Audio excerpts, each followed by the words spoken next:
Hi everyone, my name is Kameron. Today, we're back in our book review. Maybe it's a little too dark, but it doesn't really matter. It's the middle of the day, but right now I'm going to be doing our book review on the 4-hour work week. So, first I'm going to ask you, today isn't July 4th, it's actually July 3rd, but we're celebrating it like it's today for our family, and tomorrow when it's actually July 4th, we're going to visit some people and actually do July 4th celebrations. So, are you going to be celebrating July 4th? Because I'm just going to enjoy my life after I do this book review. And I'm just going to swim all day because it is very hot. And we do not have cleaning people coming over to help us clean our house because, this coronavirus. And without them, things would not be going too well unless we had to step in ourselves. So our whole family, for about at least 3 hours, I woke up at around 8 today because I don't know why, I just didn't get a good night's sleep. But ever since that until pretty much now, excluding lunch, all I did was just cleaning. It's like 2 right now, right? 2 o'clock. So, I had to clean up for our house because it just cleans up my mind. Because I'm not sure why, but it just makes things so much easier to study. So, a lot of people do not clean because they don't have time to clean. But right now, you have a lot more time than you normally have, so that's what we've been doing so far. And so, let's get on to the 4-hour work week. And I'm just going to present to you what I've done today. I've obviously done more than 10 pages, mostly because all the interesting stuff is what I'm going to be presenting to you. So if I did 10 pages and half of them were some random stories that don't relate to anything, then this would be a very short video. So I read an extra page, some more pages, so that I could actually have the same content as I had yesterday or before that. So last time we ended off at page 167.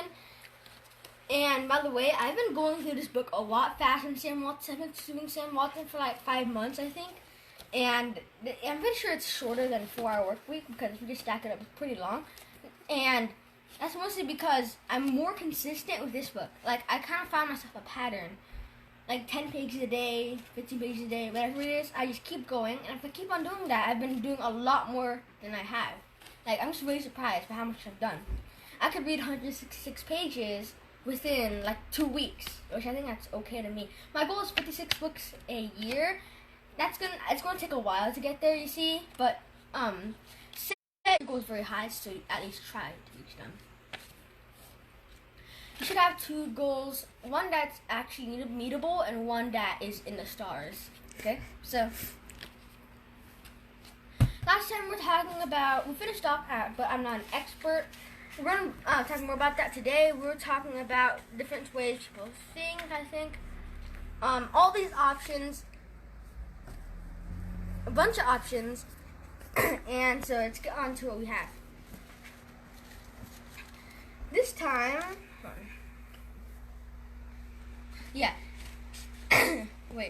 this time we're talking about what you could do even though you're not an expert and stuff. So, it says, how to become an expert, not how to become an expert, but how to master. Yeah, master no. The topic will be, how will I do this even though I don't have much experience? Because a lot of people don't have any experience in what they're doing when they jump into action. So, here's some substitutes for it. And actions that are what experts do that I'm pretty sure everyone else can do. It says, you create the content yourself and not copying from others. Yes, copying from others is okay, but experts create it themselves, and good people, they just take the experts' content and they improve on it. So that's why you do not need to be an expert. So, it's not just copying, you have to actually improve it. And if you could copy off the experts, then you have to actually know some stuff yourself, so it's not just being horrible. Another thing is repurpose content that's from its public domain and not subject to copyright protection, a bunch of laws. So, what it means is that just improve on other people's work and follow all the laws that are required, like copyright and stuff. So, number 3, you could hire an expert. Like, it's that simple. If you're not an expert, then get someone who is an expert to do what you're doing. So yeah, just do that and just pay them. And let's get into some other stuff. So, you have to ask yourself these questions when you're going into your business too. Number one, how can you, I just want to simplify it, it's kind of long.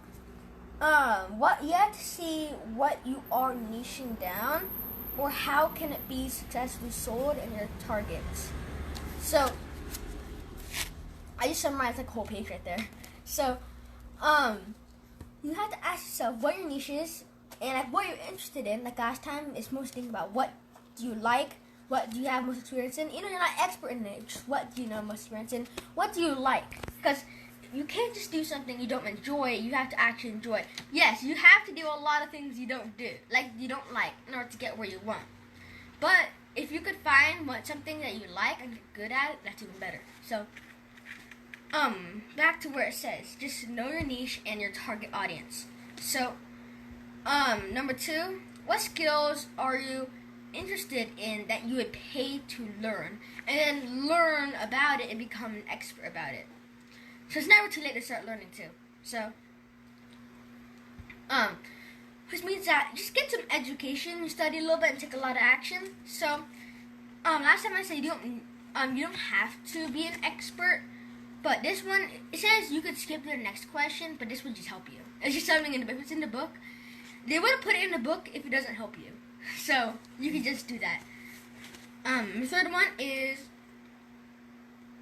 what experts could you interview and record to create a sellable audio CD? Means you could you could interview a ton of experts. You could either get information off it or to do it as a business, and like kind of like a podcast in a way. So it's pretty much that. Number 4. Do you have a failure to success story that could be turned into a how-to product for others? Meaning, you could, out of your success and failure stories, you could make a product, or you could just motivate another person. That's kind of a business people do too. Like motivational speakers, it takes a lot of guts to do that, because it could be really cringy sometimes. But if you can do it and you have a talent for doing it, then just stick to it, because it's kind of rare. Okay, then you have these stories that we do not need to talk about, and let's get into better stuff. The comfort challenge. Some are going to skip, but this is one that I think is really important. It says find Yoda. You don't know who Yoda is? It's like a Star Wars old guy, or he looks like an elf. He's green, but it doesn't really matter. He's pretty much the mentor of the other Jedis. Now, it says find Yoda, which means you have to find a mentor. So, you need to find a mentor within like 3 days and just study off of them and just get help from them. Because, once again, nobody's ever gotten somewhere by themselves. I mean, look at Warren Buffett. Yes, he did find some of his mentors himself. But if it wasn't for the mentor, which I'm pretty sure is Sam Walton, I think, he wouldn't have been where he was. So, he found his Yoda, named Sam Walton, and I found my Yoda, which is either my mom or someone more experienced. So, just means just get shoot for A players and get some ultra successful entrepreneurs to help you, and just don't have just because it's cheap, it doesn't mean you should hire them either. The more it'll actually cost you more in price than you will in your time. So. Make sure, if it's going to be expensive, make sure you get someone good. Now, okay, let's get into some better stuff.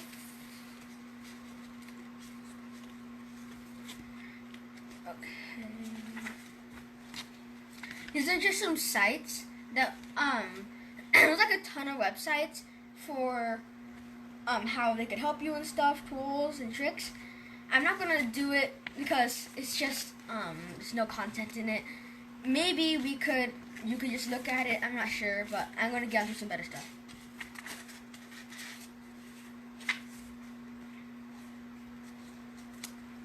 Okay, now we're entering chapter 10. I did not realize that there were actually chapters on top until just now. I just noticed that there's a 10 on top of the letters. I only looked at the Roman numerals, which are 2. Incoming Autopilot 2, Chapter 10. Okay, testing the Muse. I'm not sure what that is, so let's just actually just get some better stuff. So, hold on. Well, the beginning it states that fewer than 5% of the 195,000 books published each year sell more than 5,000 copies. And these teams fail more times than not, and just costing a lot of money. So, it says, the moral is that, they're pretty much, okay, I'm trying to simplify it. You have to ask 10 people that, you have to ask 10 people if they would buy your product and just use that as reference. And try to give them, like, samples and stuff, but this pretty much means is that if you have experience and you use it, it don't just go fling around. Yes, you could experiment a little, but later I'm going to get on to how you could experiment and not burn all your money in the process. It's actually I'm going to talk about in today's video. Actually no, it's right after this, right here. Step 3: micro test your products. So it's a really long page, but I'm going to say that what you pretty much have to do is you just find a cheap way to put your product out there, like a really cheap way of advertisement. It's just testing. You're not actually trying to make money. You want to make money off of it, but the thing is, you have to see how much. Mm-hmm. Yeah, testing. Mm-hmm. So you have to see how much you can make in 5 days, and see if it meets your goals. Just use cheap advertising. Don't go full in because it's just a test and you're gonna fail. It's like going full in for a pre-test. But it's just no point. You just use a pre-test, and then you take the final test where you actually do it all. Okay. Mm-hmm. So, what it pretty much means is just do tiny tests. Lower down the prices on it. Maybe you could experiment if I raise the price instead of lower the price. Obviously, you do not want to experiment when you're actually trying to make money, but instead, in this case, you can drop the price $1 to 50 cents. And you can see, I'm getting a ton of sales. Now what if I raised it to $2? And then you get like no sales. So let's just experiment around a little and make sure it's cheap. So next one right here is besting the competition. So a lot of people love to best the competition. And this is an example from Sam Walton. What he did to best his competition was he added greeters in front of his stores. Greeters, it was actually a really smart way to outplay Kmart. One, it attracts customers into there's a bunch of people smiling at you. Of course you had to come in. And you can make them feel welcome, but it's another tricky way. They're not security guards. They look harmless, but the thing is, they prevent shoplifters. It's hard to steal something while walking by a ton of people trying to shake your hand. So that's just one thing that Walmart did.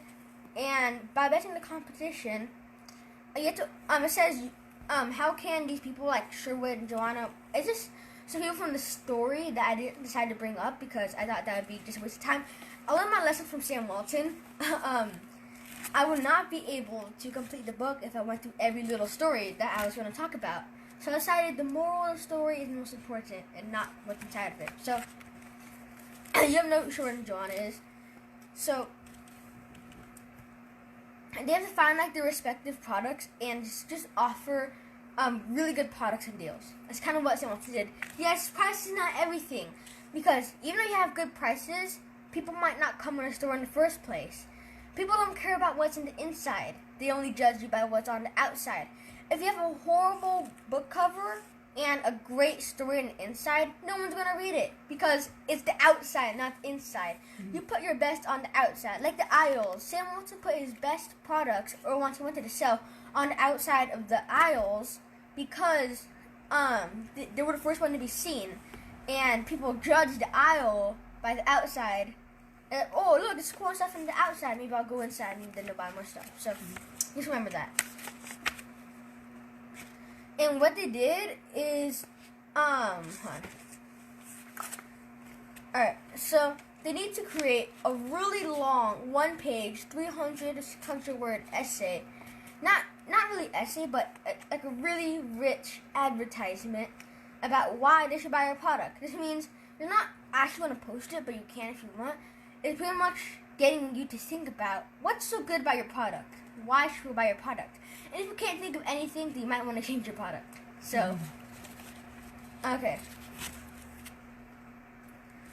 Alright, then you have to test the advertisement, and you have to test actual customer and response to their advertisements. And they do this by, like, they're putting it into, these guys, they just put it into an eBay auction and just put it on the side just to advertise what they had and just see how much more sales they got from it. That's how you just test a little bit. Obviously, there's a lot more ways, but this book isn't about advertising. It's about how you can get yourself to work less in a week. So, let's see. So, I just want to summarize what we had so far. Today we talked about ways to replace an expert if you're not one, how you could get the same result as an expert. You could hire one, just copy off of one, and ask yourself the questions, your niche, your... Actually, okay, now just a bunch of examples. I'm not going to go through exactly that. We did it from Skim. Let's see. Find your Yoda. A bunch of advertisement here. Let's see. How you shouldn't just jump into anything. You have to do a little bit of your research. How to micro-test your products. And how to test your advertisement. How to best the competition. And that's it. So, hope you guys enjoyed this video. See you guys next time. Stay tuned. My brother is going to be here in a few minutes. So, I wouldn't suggest staying tuned to him because he says really terrible. Just kidding. No, you stay tuned to him. He'll be right here in maybe 10 minutes, maybe. So, hope you guys enjoyed this video. See you next time. Bye for now.